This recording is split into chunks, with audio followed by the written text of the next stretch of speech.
마법의 약으로 불리는 식욕 억제제. 하지만 과다 복용할 경우 죽음에 이를 수도 있습니다. 최근 운동을 하며 몸매 가꾸기에 푹 빠진 한 여성. 평소 싫어하던 운동을 시작하게 된 계기는 식욕 억제제 때문이었는데요. 15kg 이상이 쭉 빠졌어요. 그 약을 복용하면 아무것도 먹고 싶지 않아요. 약을 복용한 이후 90kg에 육박하던 몸무게는 눈에 띄게 줄어들기 시작했는데요. 하지만 효과는 오래가지 않았습니다. 어떤 부작용이 있죠? 심장도 조금 벌렁벌렁하는 느낌. 손이 막 이렇게 바르륵 떨리고 머리카락도 까만면 줄줄줄 떨어져요. 2달째 들어가서 고개 숙일 때 누가 뒤에서 이렇게 쳐다보고 있는 그런 느낌.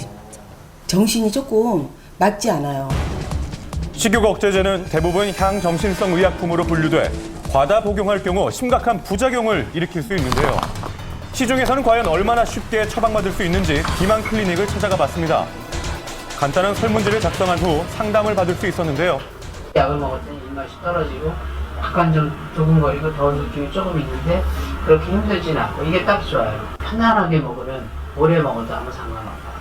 이거 진짜 10년 먹는 사람도 있어요. 약을 2번 먹는다. 그럼 못해도 60kg 빠지지. 한 달에. 부작용이나 이런 거는 약을 한두 번 먹고 나서는 나는 약이 안 맞아. 이렇게 포기하는 사람도 있는데 그러면 절대 다이어트 못하죠. 일단 45일치 줄 테니까 한 번에 약 7주분의 식욕 억제제를 처방받을 수 있었는데요. 과연 이렇게 많은 약을 복용해도 신체에 아무런 이상이 없을까요?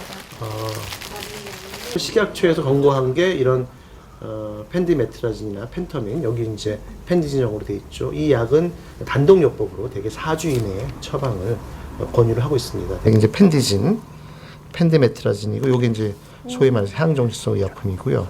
요거를 좀 이제 좀 오남용하는 경향이 있고, 뭐 불안, 우울, 불면, 또 드물지만 심한 경우에는 환각이나 발작 이런 현상이 나타나기 때문에 상당히 좀 세심한 주의를 기울여서 처방할 필요가 있는 약이죠.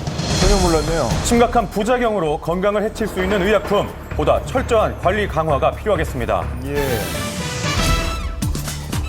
71명의 소비자가 뿔났습니다. 단체로 고소장을 접수했는데 과연 무슨 일인 걸까요? 무슨 일이에요? 아기의 사진 촬영을 위해 사진관과 계약을 맺었던 것이 화근이었다는 한 사례자. 제작진을 향해 내민 계약서에는 100만 원이라는 금액이 선명히 적혀 있었습니다. 만만치 않은 영상 금액인데요. 50일, 100일, 200일 돌촬영. 총 5번을 다섯. 촬영을 해야 되는데 그중에 한 번 있어요. 그러나 아이가 태어난 후에는 더 이상 촬영이 이뤄지지 않았는데요. 또 그 돈이 적은 돈이 아니잖아요. 그 신랑이 또 어렵게 벌어온 돈인데. 인터넷 카페에는 사진관의 업주가 잠적한 이후 사기를 당했다는 고소인들의 글로 넘쳐나고 있었습니다. 어떡해요. 일주일 남고 전화가 한 번씩 오거든요. 근데 안 오서 전화하니까 받지도 않더라고요. 통화 중이만 하고. 사진 앨범 대신 이메일로 전송된 사진 파일만 덩그러니 남아있는 상태. 돈을 떠나서 그렇게 하면 안 되잖아. 아예 사진 않고 장난치면. 남는 게 사진이라도 돌사진 때문에 한 건데. 현재 수사 중이라는 경찰의 입장을 들어봤습니다. 그 사람이 지금이라도 나타나서 미안하다 해가 그런 거 못할 거야. 다 민사예요 이거. 민사 위반이야, 계약 위반. 이제 아직은 안 나타났으니까 그 사람이 진짜 사기의 어떤 의도를 가지고 있었는지 여러 가지를 보면서 정황을 종합적으로 판단하는 거지. 자, 육아 박람회에 참가했던 사진관 업주는 파격 할인가를 제시하며 회원을 모았었는데요. 하지만 현재 업주는 행방불명의 상태로 사진관 역시 굳게 문이 닫혀 있었습니다.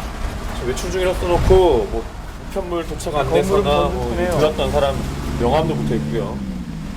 자, 종적을 감춘 지 벌써 보름째. 그 사이에 사진관에 사람이 드나든 흔적은 전혀 발견할 수 없었는데요.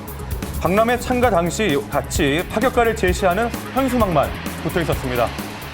박람회 참가 업체에 대한 소비자들의 신뢰는 처참히 무너지고 말았는데요. 그렇다면 박람회 주최 측에서는 이런 사태를 예방할 수는 없었던 것일까요? 당시 행사를 주최했던 업체 측 관계자를 만나봤습니다. 네. 참가를 할 때는 그러면 필요한 게 참가 신청서, 사업자 등록증. 그렇구나. 네.